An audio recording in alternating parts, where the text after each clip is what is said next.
बड़ी खबर आपको बता दें, खेत में डिग्गी में डूबे पिता और दो पुत्रों की मौत हो गई है। डिग्गी से पानी लेते समय बेटे का पैर फिसला था और बचाने के प्रयास में भाई और पिता की भी मौत हो गई है। मौत से रासूवाला गांव में शोक की लहर है। सांगरिया थाना क्षेत्र के चक 7 पीटीपी की घटना है। रासूवाला गांव में यह दर्दनाक हादसा हुआ है। खेत में डिग्गी में डूबने से पिता और दो पुत्रों की मौत हो गई है।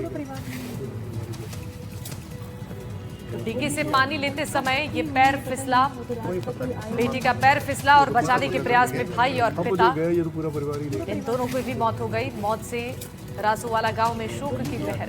कब की हुई है पता नहीं, परमात्मा को पता है। वो तो पीछे पता करने गए, अब जो गए ये तो पूरा परिवार ही ले गया।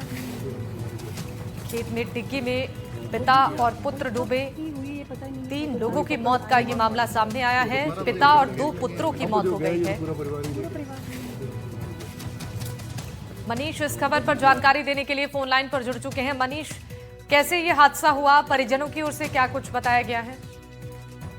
ये पूरा प्रकरण है, ये कल देर रात का है, जब ये जो तीनों जो पिता पुत्र है ये खेत में गए हुए थे। टिब्बी के जो संगरिया थाना क्षेत्र के 7 पीटीपी की ये पूरी घटना है। जब देर रात को तीनों वापस नहीं लौटे तो परिजनों ने फिर तलाश शुरू की।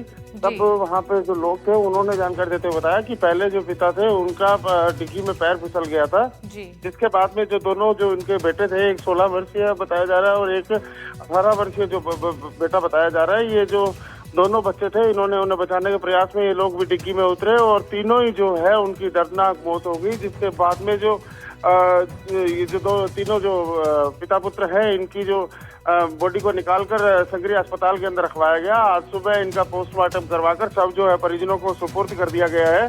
वहीं जो तीनों का जो पिता है वो गुरदीप सिंह और इनके जो दो बेटे हैं लखविंदर और राजविंदर की इस पूरी दुर्घटना हुई है, इसके अंदर मौत हुई है।